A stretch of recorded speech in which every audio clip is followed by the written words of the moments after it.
നിങ്ങളെ കുറിച്ചൊക്കെ ചിന്തിക്കുമ്പോൾ ഞങ്ങൾക്ക് ഒരുപാട് സന്തോഷമുണ്ട്, അഭിമാനമുണ്ട്. നിങ്ങൾ ഈ കാണുന്ന ആൾക്കാരല്ല, നിങ്ങൾ വലിയ ആൾക്കാരാണ്. യഥാർത്ഥത്തിൽ നിങ്ങളോട് സംസാരിക്കാൻ വേണ്ടി ഞങ്ങളല്ല ഇവിടേക്ക് വരേണ്ടത്, മറിച്ച് നിങ്ങളെ കേൾക്കാനായിട്ടാണ് ഞങ്ങൾ ഇവിടേക്ക് വരേണ്ടത്. നിങ്ങൾക്കുള്ള അനുഭവം ഞങ്ങൾക്കില്ല. നിങ്ങൾ ചെയ്ത മഹാകാര്യങ്ങൾ ഞങ്ങൾ ചെയ്തിട്ടില്ല. അതൊന്നും ഇന്നത്തെ കൊച്ചു തലമുറയ്ക്ക് അറിയത്തുപോലുമില്ല. അതൊക്കെ പറഞ്ഞാൽ അവരോട്ട് വിശ്വസിക്കാൻ പോലും പോകുന്നില്ല.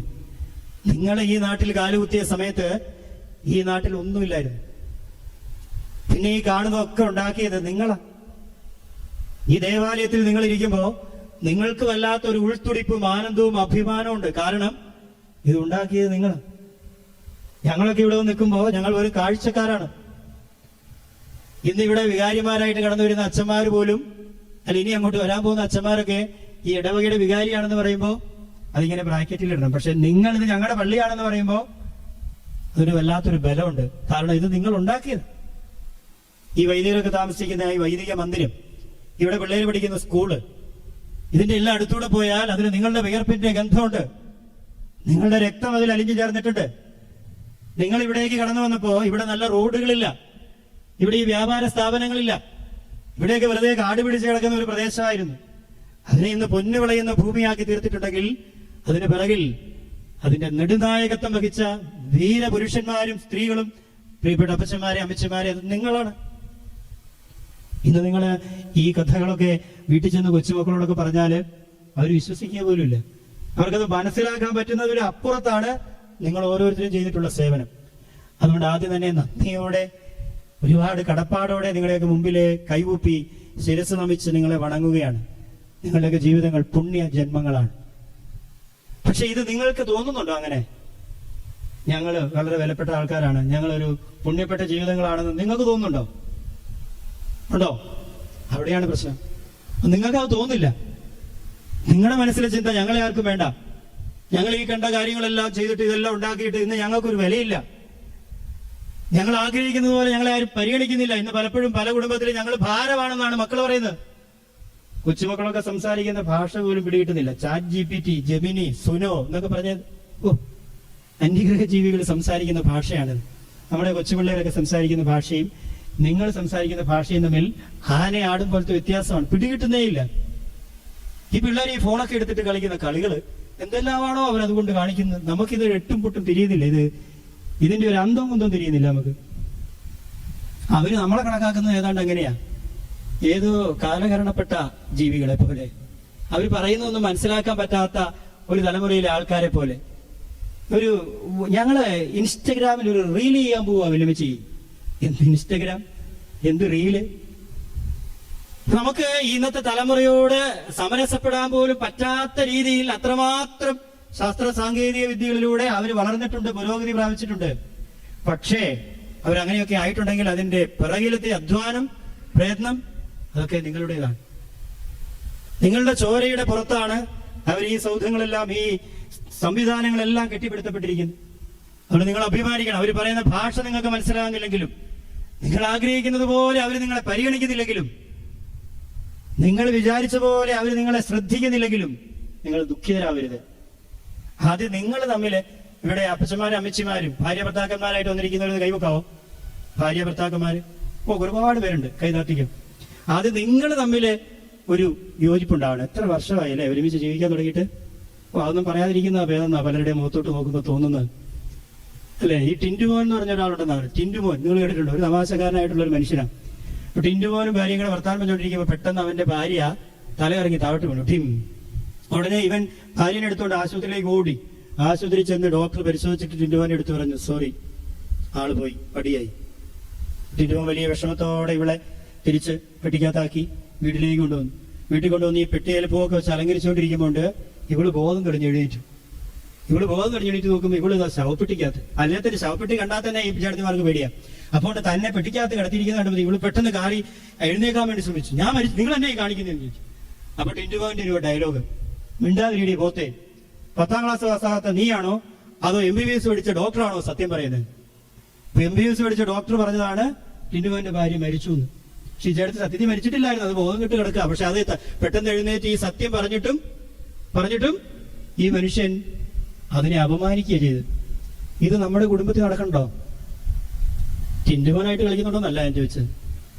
ഈ ചേട്ടത്തിമാരൊക്കെ പലപ്പോഴും ഈ പാവങ്ങൾ ഇങ്ങനെ നോക്കുമ്പോൾ തന്നെ പരിശുദ്ധ കന്യാമറിയം വ്യത്യസ്ത സാരിയും ധരിച്ചിരിക്കുന്ന പോലെയാണ് എനിക്ക് തോന്നുന്നത്.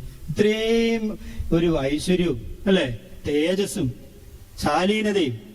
ഇപ്പൊ ഇങ്ങനെയാണെങ്കിൽ പണ്ട് എങ്ങനെയായിരുന്നു അല്ലെ? അങ്ങനെയുള്ള ഈ ചേട്ടത്തിമാരോടൊക്കെ ദേഷ്യപ്പെടാനായിട്ട് എങ്ങനെയാ തോന്നുക? വഴക്ക് പറയാനായിട്ട് എങ്ങനെയാ തോന്നുക? ഇവരെ കാണുമ്പോ യഥാർത്ഥത്തിൽ ആദരവോടുകൂടി തൊട്ട് മുത്തേണ്ട ആൾക്കാരാണ് അല്ലെ? അത്രമാത്രം നല്ല സ്വഭാവ ഗുണമുള്ള ഈ അമ്മച്ചിയുടെ കൂടെ ജീവിക്കാൻ കർത്താവ് നിങ്ങളെ തെരഞ്ഞെടുത്ത് നിയോഗിച്ചിട്ട് വഴക്കുണ്ടാക്കുക, തെറി പറയുക, ചീത്ത പറയുക, അവരുടെ അഭിപ്രായങ്ങളെ വില വെക്കാതിരിക്കുക എന്നൊക്കെ പറയുന്നത് ക്രൂരതയാണ്. പക്ഷെ ചില അപ്പച്ചന്മാര് പറയും, എന്റെ അച്ഛാ നിങ്ങൾ ഈ ചേട്ടത്തിമാരെ ഇങ്ങനെ പുകഴ്ത്തി പുകഴ്ത്തി പറഞ്ഞുകൊണ്ടിരുന്നു, ഞങ്ങളാണ് ഇതൊക്കെ അനുഭവിക്കുന്നത്. ഇതിങ്ങളുടെ വായിലിരിക്കുന്നത് കേട്ടാവുണ്ടല്ലോ സഹിക്കുകയല്ല.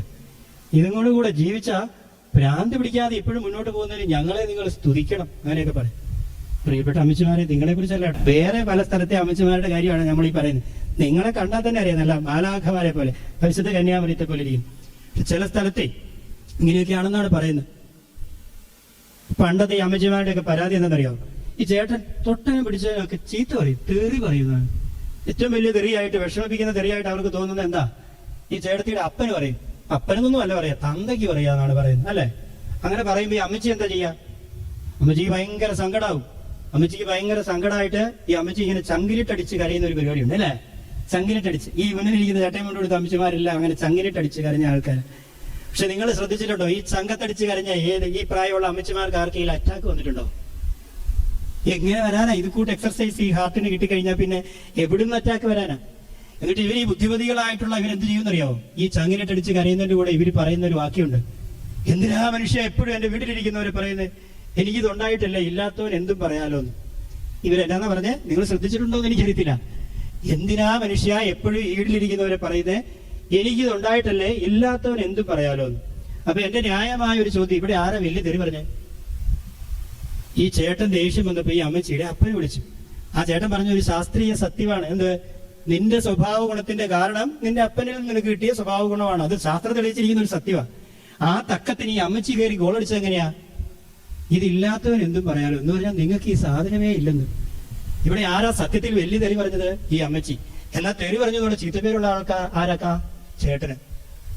പാവപ്പെട്ട ചേട്ടന്മാരെ കുറിച്ചൊക്കെ ഓർക്കുമ്പോണ്ടല്ലോ, എനിക്ക് സത്യം പറഞ്ഞ യൂസഫ് പിതാവിന്റെ മുഖം എന്റെ മനസ്സിലേക്ക് കടന്നു വരുന്നത്. ഇതുങ്ങൾ ഇങ്ങനെ ഈ മീശയൊക്കെ വെച്ച് ഇങ്ങനെ കണ്ണൊക്കെ ഉരുട്ടി ഒരു ഗൗരവഭാവത്തിൽ അങ്ങ് ഇരിക്കുന്നതേ ഉള്ളൂ. ഉള്ളിൽ ശുദ്ധരാന്നേ. നിങ്ങൾ ഇവരെ സ്നേഹിക്കാനായിട്ട് പഠിക്കണം. നിങ്ങൾ ഈ സർക്കാരിനെയൊക്കെ സ്വാധീനിച്ച് ഈ പാവപ്പെട്ട മനുഷ്യരെ പറ്റിച്ച് റേഷൻ കാർഡ് വരെ നിങ്ങളുടെ പേരിൽ അടിച്ചു മാറ്റിയില്ലേ? പാവം, നിങ്ങൾക്ക് എന്താ ഉള്ളത്?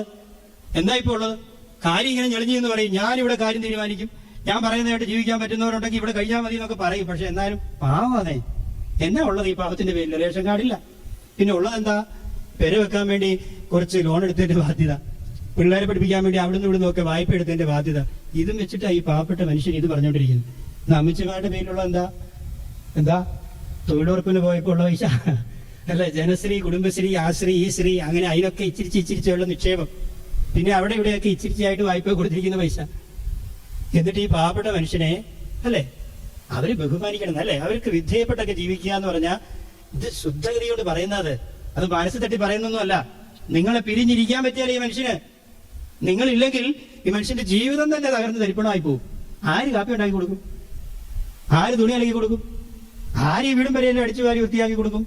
നിങ്ങളെ ഭയങ്കര സ്നേഹമാ. സ്നേഹം പ്രകടിപ്പിക്കുന്ന ഒരു രീതിയാണ്, പണ്ടത്തെ ഒരു ശൈലിയാണ്.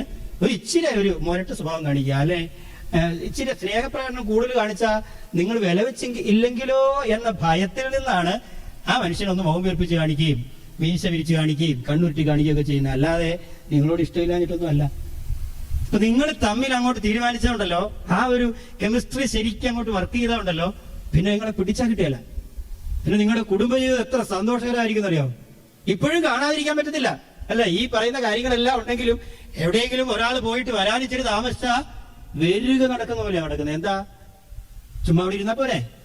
പറ്റുന്നില്ല. പക്ഷെ എന്നാ പറ്റിയാവോ? ഈ മനുഷ്യൻ ഇത് എവിടെ പോയി കിടക്കാന്നൊക്കെയാണ് പറയുന്നത്. ഈ മനുഷ്യൻ ഇവിടെ എവിടെ പോയി കിടക്കി, സമയത്ത് വരുത്തുമില്ല എന്ന് പറഞ്ഞ ചേട്ടനും അസ്വസ്ഥനാവും. എന്താ കാര്യം? ഉള്ളിന്റെ ഉള്ളിൽ അത്രയ്ക്ക് സ്നേഹമാണ്. പുറമെ ഇങ്ങനെ കടിച്ചു കീറുന്ന പോലെയൊക്കെയാ പറയുന്നെങ്കിലും ഉള്ളിന്റെ ഉള്ളിൽ അത്രമാത്രം സ്നേഹം. ആ സ്നേഹത്തെ നിങ്ങൾ അങ്ങോട്ട് ജ്വലിപ്പിച്ചാൽ ഉണ്ടല്ലോ, നിങ്ങളുടെ ഇനിയുള്ള കാലഘട്ടം എന്ന് പറയുന്നത് അത്രയ്ക്ക് അനുഗ്രഹപ്രദമായി തീരും.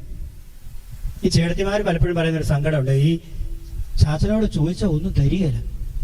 എന്നതാ ഈ തരാത്തത്? ഭക്ഷണമല്ല കേട്ടോ, വസ്ത്രവും ഭക്ഷണമൊന്നും അല്ല, പിന്നെ ഇതാ കാശ് ചോദിച്ചാൽ കൊടുക്കുകയല്ലോ. അപ്പൊ ഇവര് കുമ്പസാരിക്കാനൊക്കെ ആയിട്ട് വരുമ്പോൾ ഞങ്ങൾ അച്ഛന്മാരെ അടുത്ത് പറയും, അച്ഛാ ഒരു സംശയം ചോദിച്ചോട്ടെ, ഇത് പാപമാണോ എന്ന് അറിയാൻ വേണ്ടിയാ. എന്താ സംശയം എന്നറിയാം? ഈ ചേട്ടനോട് നല്ല കാര്യത്തിനൊക്കെ വേണ്ടിയിട്ടാ അച്ഛാ, പള്ളിയിലൊക്കെ കൊടുക്കാൻ വേണ്ടിയിട്ടാ, അല്ല മക്കളുടെ കാര്യത്തിന് വേണ്ടി ചോദിച്ചാൽ തരികയില്ല. അപ്പൊ ഞാൻ പുള്ളി അറിയാതെ പേഴ്സിന്നും കീശേന്നും ഒക്കെ ഇച്ചിരി എടുക്കുക, അത് പാപമാണോ അച്ഛാ? സംശയ, പാപമല്ല, സംശയം ചോദിക്കുന്ന. അപ്പൊ ഞാൻ അവരോട് പറയുന്ന ഒരു കാര്യമുണ്ട്, ചേട്ടന്മാരും കൂടെ കേൾക്കണേ, നിങ്ങൾക്ക് അറിയാൻ വേണ്ടിയിട്ടാണ്. എന്താ കാര്യം അറിയാവോ?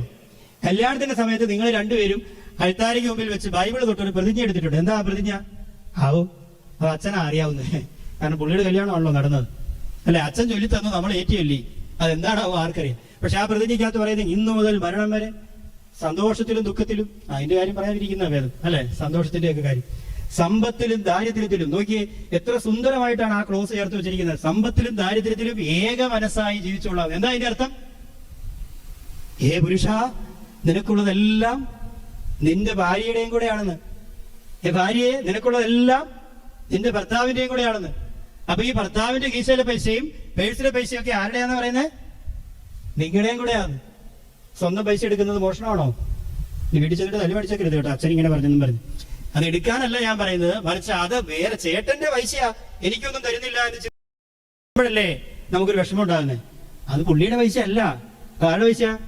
അത് എന്റെ പൈസയാണ്, നമ്മുടെ പൈസയാണെന്ന് ചിന്തിക്കുമ്പോ ആ തരുന്നില്ല എന്നുള്ള വിഷമം മാറി, ഇതാ ഞങ്ങൾക്ക് പൈസ ഉണ്ട് എന്ന് ചിന്തിക്കാനായിട്ട് പറ്റും. അപ്പൊ നിങ്ങൾ തമ്മിൽ അങ്ങോട്ട് സമരസപ്പെട്ടാലുണ്ടല്ലോ, നിങ്ങൾ തമ്മിൽ ഈ സ്നേഹത്തിന്റെ ആ ഒരു മാധുര്യം അതങ്ങ് ജ്വലിപ്പിച്ച് കൊണ്ടുവരാൻ സാധിച്ചാലുണ്ടല്ലോ. അതുകൊണ്ടാ ഇന്ന് രൂപാന്തരീകരണത്തിന്റെ തിരുനാൾ. എന്താ ഈ രൂപാന്തരീകരണം എന്ന് പറഞ്ഞാൽ? ഈശോയെ അവർ കണ്ടത് ഒരു സാധാരണ മനുഷ്യനായിട്ടായി ശിഷ്യന്മാരെ. പക്ഷെ മലയിലേക്ക് കയറിപ്പോയി അവിടെ പ്രാർത്ഥിച്ചുകൊണ്ടിരുന്നപ്പോ പെട്ടെന്ന് ഈശോയ്ക്ക് മാറ്റം അങ്ങോട്ട് വന്നു. അവന്റെ മുഖം തിളങ്ങി, സൂര്യനെ പോലെ തിളങ്ങുക. അവന്റെ വസ്ത്രങ്ങളൊക്കെ വെൺമഞ്ഞ് പോലെ ശോഭയുള്ളതായിട്ട്. ശിഷ്യന്മാര് തങ്ങൾ എവിടെയാന്ന് മറന്നുപോയി. അവര് പറയാ, നമ്മൾ ഇവിടെ ആയിരിക്കുന്നതാണ് നല്ലത്, ഇവിടെ ഞങ്ങൾ 3 കൂടാരങ്ങൾ ഉണ്ടാക്കാം, ഒന്ന് നിനക്ക്, ഒന്ന് മോശയ്ക്ക്, ഒന്ന് ഏലിയായിക്ക്. അപ്പൊ സ്വർഗീയ ദൂതന്മാര്, പ്രവാചകന്മാരുടെ മുഴുവൻ പ്രതിനിധിയായ ഏലിയ, നിയമത്തിന്റെ മുഴുവൻ പ്രതിനിധിയായ മോശ, ഈശോയുടെ അപ്പുറത്തും ഇപ്പുറത്തും വന്ന് സംസാരിക്കുന്നതായിട്ട് അവർ കാണും. സ്വർഗത്തിന്റെ ഒരു മുന്നാസ്വാദനം താബോർ മലയിൽ അവരുണ്ടാവുകയാണ്. ഈ മാറ്റമാ പ്രിയപ്പെട്ട അപ്പച്ചമാരെ, അമ്മച്ചിമാരെ, ഇനി അങ്ങോട്ട് നിങ്ങളുടെ ജീവിതത്തിൽ ഉണ്ടാവേണ്ടത്. നിങ്ങൾ അർപ്പിച്ചിടത്തോളം ബലി അർപ്പിച്ചിട്ടുള്ള ആരാ ഉള്ളത്? നിങ്ങൾ നടത്തിയോളം പ്രാർത്ഥന നടത്തിയ ആരാ ഉള്ളത്? നിങ്ങൾ സ്വീകരിച്ചിടത്തോളം കൂദാശകൾ സ്വീകരിച്ചിട്ടുള്ളത് ആരാ ഉള്ളത്? അപ്പൊ ഈ നടത്തിയ പ്രാർത്ഥനയും ഈ അർപ്പിച്ച ബലികളും ഒക്കെ നിങ്ങളെ എന്താക്കി മാറ്റണം?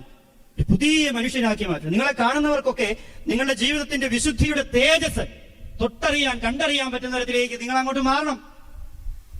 ഈശോയെ കണ്ട അപ്പസ്തോലന്മാരെ പോലെ ആയിരിക്കണം നിങ്ങളെ കാണുന്ന നിങ്ങളുടെ മക്കളും കൊച്ചുമക്കളും ഒക്കെ. നിങ്ങൾ അവർക്ക് അനുഗ്രഹമായിട്ട് തീരണം. അതിനെന്താ ചെയ്യേണ്ടതെന്നാണ് യാക്കോബ് ശ്ലീഹ എന്ന് തന്റെ ലേഖനത്തിൽ പറഞ്ഞത്. എന്താ? നിങ്ങൾ സംസാരിക്കുന്നതിൽ തിടുക്കം കൂട്ടാത്തവര് എന്ന് പറഞ്ഞാൽ, നമ്മുടെ കുടുംബത്തിലെ പ്രശ്നം എന്താ? എല്ലാവരും സംസാരിക്കുക, ആരും കേൾക്കുന്നില്ല, എല്ലാവരും സംസാരിക്കുക. സംസാരം നമ്മൾ കുറയ്ക്കുക, മറ്റുള്ളവരെ കേൾക്കുക. കേൾക്കുന്നതിൽ സന്നദ്ധതയുള്ളവർ, ഇത് രണ്ടും തമ്മിൽ ചേർന്ന് പോകുന്നതാണ്. സംസാരം കുറച്ചിട്ട് കൂടുതൽ മറ്റുള്ളവരെ കേൾക്കുക. എന്റെ ഭാര്യയ്ക്ക് എന്നോട് എന്തായിരിക്കും പറയാനുള്ളത്?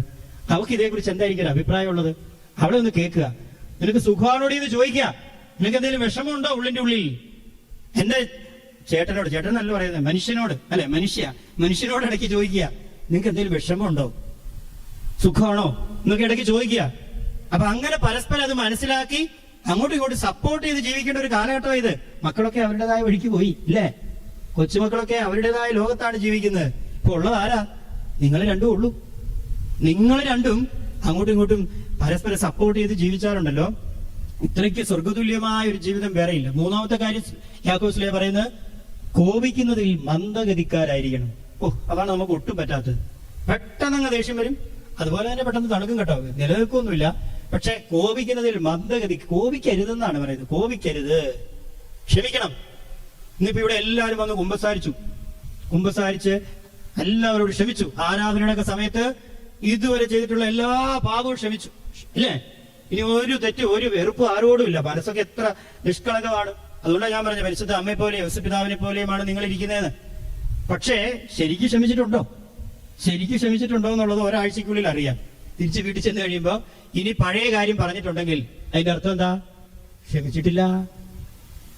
ഇനി പണ്ട് നിങ്ങൾ എന്നോട് അങ്ങനെ ചെയ്തിട്ടില്ല എന്ന് ചോദിച്ചിട്ടുണ്ടെങ്കിൽ അതിന്റെ അർത്ഥം എന്താ? ക്ഷമിച്ചിട്ടില്ല, വെറുതെ പറഞ്ഞിട്ടേ ഉള്ളൂ. അങ്ങനെ ആയിത്തീരരുത്.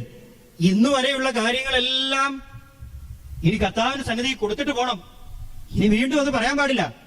ഇനി അത് പറഞ്ഞ് പരസ്പരം കുത്താൻ പാടില്ല, വേദനിപ്പിക്കാൻ പാടില്ല. നിങ്ങൾ അങ്ങനെ ചെയ്തില്ലേ, നീ ഇങ്ങനെ കാണിച്ചില്ലേ എന്ന് പറഞ്ഞ് പഴിചാരാൻ പാടില്ല. മറിച്ച് ഇനി മുതൽ ഒരു പുതിയ ജീവിതം, സ്വർഗത്തെ സ്വപ്നം കാണുന്ന ഒരു ജീവിതം ഇല്ലേ? നിങ്ങളുടെ വൃദ്ധന്മാർ സ്വപ്നങ്ങൾ കാണും. എന്ത് സ്വപ്ന? എന്ത് സ്വപ്ന? ഞാൻ വേൾഡ് കപ്പ് നേടുന്ന സ്വപ്നമാണോ? അല്ല, അതൊന്നും അല്ല നിങ്ങൾ ഇനി കാണുന്ന സ്വപ്നം. ഇനി നിങ്ങൾ വലിയ അധ്വാനിച്ച് എന്തൊക്കെയോ നേടിയെടുക്കുന്ന സ്വപ്നം അല്ല കാണുന്നത്. ഇനി നിങ്ങൾ കാണുന്ന സ്വപ്നം സ്വർഗരാജ്യം എന്ന സ്വപ്നമാണ്. സ്വപ്നം എന്റെ ജീവിതത്തിൽ, കഴിഞ്ഞകാല ജീവിതത്തിൽ എന്തെങ്കിലുമൊക്കെ കുറവുകൾ എനിക്ക് ഉണ്ടായിട്ടുണ്ടെങ്കിൽ അതുകൂടെ പരിഹരിക്കാൻ, എനിക്ക് നന്മ ചെയ്യുന്ന കാര്യത്തിൽ എന്തെങ്കിലും വീഴ്ച ഉണ്ടായിട്ടുണ്ടെങ്കിൽ അതിന് പരിഹരിക്കാൻ എന്റെ മുമ്പേ നടന്നു നീങ്ങിയ എന്റെ തമ്പുരാന്റെ പിറകെ യാത്ര ചെയ്യാൻ, പ്രാർത്ഥനയിലൂടെ, നല്ല വാക്കുകളിലൂടെ, നല്ല ഉപദേശങ്ങളിലൂടെ, നിർദ്ദേശങ്ങളിലൂടെ എന്റെ മക്കൾക്കും കൊച്ചുമക്കൾക്കൊക്കെ അനുഗ്രഹമാകാൻ, തിരിച്ചൊന്നും പ്രതീക്ഷിക്കാതെ അങ്ങോട്ട് നന്മ ചെയ്യാൻ അപ്പച്ചനെ കണ്ടു പഠിക്കുക, അല്ലെ അമ്മച്ചിയെ കണ്ടു പഠിക്കുക എന്ന് പറയത്തക്ക തരത്തില് നമ്മുടെ ജീവിതത്തെ മാറ്റിയെടുക്കാൻ ഈ രൂപാന്തരീകരണമാണ് ഇനി നിങ്ങളുടെ ജീവിതത്തിൽ സംഭവിക്കേണ്ടത്. ഇപ്പോൾ നിങ്ങളുടെ മുഖത്ത് കാണുന്ന ഈ ഒരു തേജസ്, ഈ ഒരു ആനന്ദം, ഇതൊരിക്കലും കൈമോശം വരുത്തി കളയരുത്.